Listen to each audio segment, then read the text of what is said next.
അപ്പം മമ്മൂട്ടിയുടെ ബെഫുക്കയെ പറ്റി പലരും റിവ്യൂ ഇട്ട് കാണും. ഞാൻ ഇച്ചിരി വൈകിപ്പോയി. കാരണം പടമൊക്കെ കണ്ട് നമ്മളൊന്ന് ഫ്രഷായി വന്നതിന് ശേഷം മാത്രമല്ലേ റിവ്യൂ ഇടാൻ പറ്റത്തുള്ളൂ. അപ്പം മമ്മൂട്ടിയുടെ ബെഫുക്ക കണ്ടു കഴിഞ്ഞപ്പം ആദ്യം എടുത്തു പറയേണ്ടത് മമ്മൂട്ടിയുടെ സ്റ്റൈലിഷ് ലുക്ക് തന്നെ. അതൊരു ഒന്നൊന്നര ലുക്ക് തന്നെ. അത് നമ്മൾ നേരത്തെ തന്നെ പറയേണ്ടത്. ഈ ബെഫൂക്ക എന്ന് പറയുന്ന ചിത്രം ഞാൻ ശ്രദ്ധിക്കാനുള്ള കാരണം അദ്ദേഹത്തിൻ്റെ സ്റ്റൈലിഷ് തന്നെയാണ്, പൊതുവെ എല്ലാവരും ശ്രദ്ധിക്കാനുള്ള കാരണം. അതുപോലെ ഇതിൻ്റെ പ്രൊമോഷൻ ഒന്നുമില്ല എന്ന് പറയുന്നതിൻ്റെ കാരണം തന്നെ ഇപ്പം എനിക്ക് മനസ്സിലായി. വലിയ പ്രൊമോഷൻ കൊടുത്ത് ഹൈപ്പ് കൊടുത്തു കഴിഞ്ഞാൽ തിയേറ്ററിൽ എന്തുമാത്രം അത് പ്രയാസം ഉണ്ടാക്കുമെന്ന് ഇതിൻ്റെ നിർമ്മാതാക്കൾ നേരത്തെ തന്നെ മനസ്സിലാക്കിയിട്ടുണ്ട് എന്ന് തന്നെ തോന്നുന്നു. ഇത് ആദ്യമേ തന്നെ പറയട്ടെ, ഇത് ചിലവർക്ക് ക്ലിക്കാവും, ചിലവർക്ക് ക്ലിക്കാകില്ല. ആ അവസ്ഥ തന്നെയാണ് ഈ ചിത്രത്തിന് ഉടനീളം നമുക്ക് അനുഭവപ്പെടുന്നത്. പക്ഷേ എല്ലാവർക്കും ക്ലിക്കാവുന്ന ഒരു സാധനമുണ്ട്, ക്ലൈമാക്സ്. അത് പൊതുവെ എല്ലാവരും പറഞ്ഞിട്ടുള്ളൊരു കാര്യമാണ്. നമുക്ക് ഇന്നലെ തന്നെ ഞാൻ പറഞ്ഞു, ആ ക്ലൈമാക്സ് എഴുന്നേറ്റ് നിന്ന് കൈയടിക്കും എന്ന് പലരും പറഞ്ഞിട്ടുണ്ട് ഇതുമായിട്ട് ബന്ധപ്പെട്ട്. അത് അർത്ഥവത്താക്കുന്ന വാക്കൽ തന്നെയാണ് ക്ലൈമാക്സ്. ഒരു പ്രത്യേക സ്റ്റൈൽ ഓഫ് പാറ്റേൺ അത് പിടിച്ചിട്ടുണ്ട്, അത് കിടുക്കിയിട്ടുണ്ട്. പക്ഷേ ഈ 15 മിനിറ്റ് ലാസ്റ്റ് 20 മിനിറ്റൊക്കെ ഈ ഇതിനു വേണ്ടി കൈയടിക്കാനും ഒക്കെ നമ്മൾ ബാക്കിയുള്ള സമയങ്ങൾ എന്തുമാത്രം എൻഗേജ് ആകും എന്നുള്ളതാണ് നമ്മുടെ ഒരു പ്രശ്നം. ഇൻ്റർവ്യൂവിൽ കഴിഞ്ഞ് പല സമയത്തും നമുക്ക് പലപ്പോഴും ലാഗ് ഫീൽ ചെയ്യുന്നുണ്ട്. മമ്മൂട്ടി എന്ന് പറയുന്ന നടൻ്റെ അഴിഞ്ഞാട്ടം കാണാൻ വേണ്ടിയാണ് നമ്മൾ ഈ ചിത്രം കാണാൻ വേണ്ടി പോകുന്നത്. മമ്മൂട്ടി ഫ്രെയിമിൽ നിന്ന് പുറത്താകുന്നതായിട്ട് എനിക്ക് പലപ്പോഴും തോന്നി. ഗൗതം വാസുദേവ മേനോൻ എന്ന് പറയുന്ന വ്യക്തിയെ ചുറ്റിപ്പറ്റി ആ കഥ വികസിക്കുന്നതായിട്ടും തോന്നുന്നു. മമ്മൂട്ടിയെക്കാട്ടും സ്ക്രീൻ സ്പേസ് ഉള്ളത് ഗൗതത്തിന് തന്നെ. അദ്ദേഹത്തിൻ്റെ സ്റ്റൈൽ ഓഫ് പാറ്റേൺ എപ്പോഴും ഒരുപോലെ തന്നെ. ഞാൻ അദ്ദേഹത്തിൻ്റെ ഒത്തിരി പടങ്ങൾ കാണുമ്പോഴും ഈ ഗൗതം വാസുദേവ മോനെ ഒരു പോലീസ് ഓഫീസറായിട്ടൊക്കെയാണ് ഞാൻ കാണുന്ന മിക്കവാറും പടം. അതുപോലെ അദ്ദേഹത്തിൻ്റെ തോക്ക്, അദ്ദേഹം എന്തൊക്കെയോ വലിയ സംഭവമാണെന്ന് വരുത്തുകയും ചെയ്യും. പക്ഷെ ഈ എന്താ പറയുന്നത്, ഒരു ബുദ്ധിയില്ലാത്ത രീതിയിൽ ഒരു പോലീസുകാരന് നിസ്സാരമായിട്ട് കണ്ടുപിടിക്കാവുന്ന പല കാര്യങ്ങളും അദ്ദേഹം ഇന്ന് കണ്ടുപിടിക്കുന്നുണ്ട്. പക്ഷേ അതെങ്ങനെയാണെന്ന് പോലും നമുക്കും മനസ്സിലാകുന്നില്ല എന്നുള്ളതാണ് ഇതിൻ്റെ പടത്തിൻ്റെ ഒരു പോരായ്മ. അതുപോലെ തന്നെ ഈ പരിചയപ്പെടുത്തലുണ്ട്. ആദ്യത്തെ മമ്മൂട്ടിയുടെ ഇൻട്രോയൊക്കെ എന്ന് പറഞ്ഞാൽ പൊളിച്ചിട്ടുണ്ട്, ഒരു പ്രത്യേക സ്റ്റൈൽ. പിന്നെ നമ്മൾ ഇപ്പം മലയാളത്തിൽ മാത്രമല്ല എല്ലാ ഭാഷയിലും സിനിമ കാണുന്നുണ്ട്. അപ്പോൾ അതെന്തുമാത്രം പുതുമ തരും എന്നുള്ളത് തിയേറ്ററിൽ പോയി തന്നെ കാണുക. പക്ഷേ ആരാധകർക്ക് കൈയടിക്കാനുള്ള സാധനം അതിനകത്ത് ഒരുക്കി വെച്ചിട്ടുണ്ട്, മെഗാസ്റ്റാർ മമ്മൂട്ടി എന്ന് അല്ലേ. അപ്പം മമ്മൂട്ടി എന്ന് പറയുന്ന നടൻ്റെ ചിത്രം കാണാൻ വേണ്ടി തന്നെയാണ് പോകുന്നത്. അതുപോലെ നമുക്ക് എടുത്തു പറയേണ്ട ഒരു കാര്യം, ഇതിൻ്റെ ഡിനോ ഡെന്നീസ് എന്ന് പറയുന്ന പുതുമുഖ സംവിധായകൻ, അദ്ദേഹത്തിൻ്റെ ആദ്യ ചിത്രമാണെന്ന് നമുക്കൊരു തോന്നലേ ഉണ്ടാകത്തില്ല. കാരണം അതുപോലെ അദ്ദേഹം എടുത്തു വെച്ചിട്ടുണ്ട് ഈ സാധനം. അപാരമായ സ്റ്റൈലിൽ തന്നെയാണ് അദ്ദേഹം ഇതെടുത്തു വെച്ചിരിക്കുന്നത്. അതുപോലെ ക്യാമറ വർക്ക് മനോഹരമായി, ചില സ്ഥലങ്ങളിലൊക്കെ പാളിച്ചകൾ ഉണ്ടായെങ്കിലും മനോഹരമായി. പിന്നെ ഇതിൻ്റെ BGM നമ്മൾ എടുത്തു പറയണം.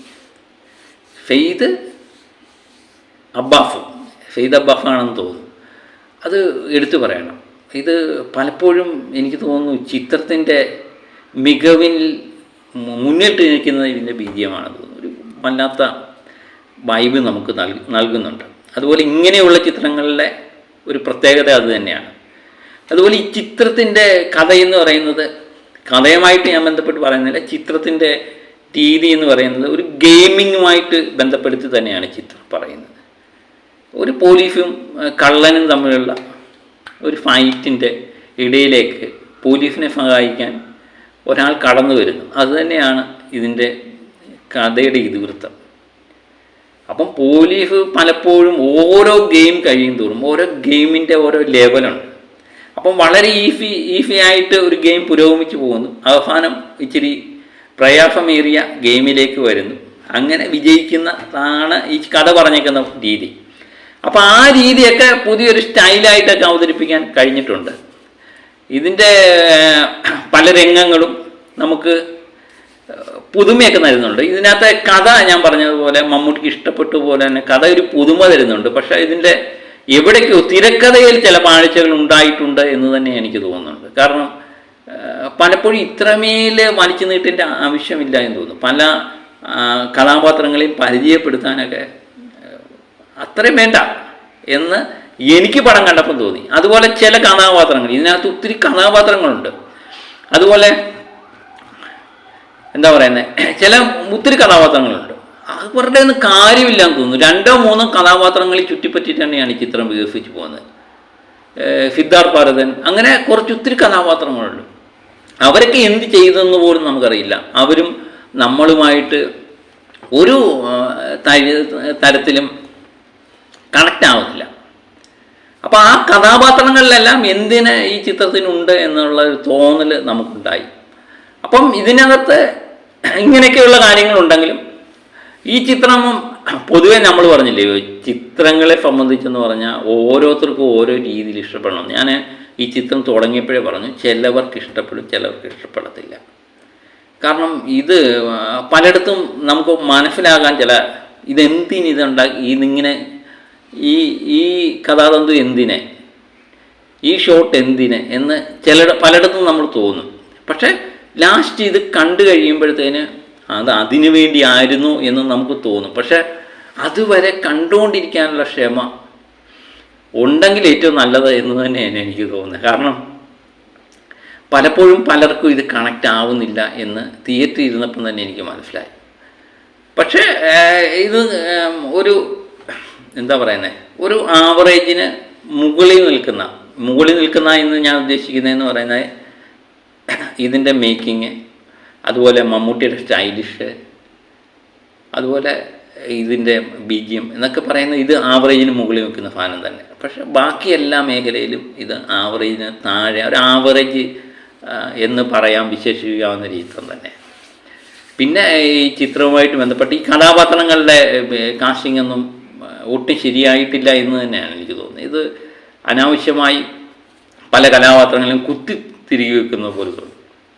അതിൻ്റെ ഒന്നും കാര്യമില്ലായിരുന്നു. ആരാധകർക്ക് കൈയടിക്കാൻ പറ്റിയ പല സംഭവങ്ങളും ഒരുക്കി വെച്ചിട്ടുണ്ട് കേട്ടോ. ഇതൊക്കെയുള്ളൂ ഈ ചിത്രത്തിൻ്റെ ആകെ മൊത്തം റിവ്യൂ. പിന്നെ എന്നെ സംബന്ധിച്ച് കണ്ടുകൊണ്ടിരിക്കാം എന്ന ഒരു ചിത്രം, നമുക്ക് 1 ടൈം വാച്ചബിൾ എന്ന് തന്നെ പറയാം. ഇനി ഒരിക്കൽ കൂടി കാണാൻ എന്നെ നിർബന്ധിക്കരുത് എന്ന് മാത്രമേ ഉള്ളൂ. പിന്നെ പലരും പറയുന്നുണ്ട് ഇതിൻ്റെ ക്ലൈമാക്സ് അടിപൊളിയല്ലേ, തിയേറ്ററിൽ നിന്ന് ഇറങ്ങുമ്പോൾ എല്ലാവരും പറയും ക്ലൈമാക്സ് അടിപൊളി, അത് കാണാൻ.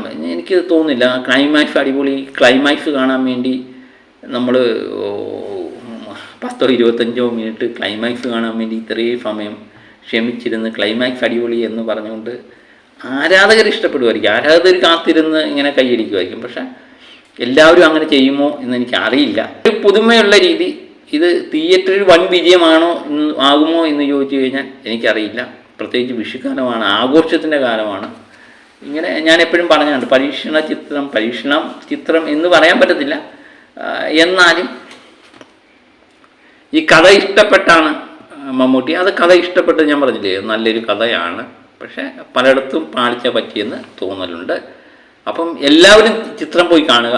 എൻ്റെ അഭിപ്രായത്തിന് യാതൊരു വിലയും കൊടുക്കണ്ട. കാരണം എനിക്ക് യാതൊന്നും സിനിമയെ പറ്റി അറിയില്ല, ഛായാഗ്രഹണം അറിയില്ല, സംഗീതം അറിയില്ല, മേക്കിങ്ങും അറിയില്ല, ഒന്നും അറിയില്ല. ഞാൻ എൻ്റെ ഇഷ്ടത്തിന് പറയുന്നു. കാരണം എനിക്ക് ഇഷ്ടപ്പെട്ടോ ഇല്ലയോ എന്നുള്ളത് മാത്രമേ ഞാൻ പറയുന്നുള്ളൂ. നിങ്ങളുടെ ഇഷ്ടം വേറെ ആയിരിക്കാം.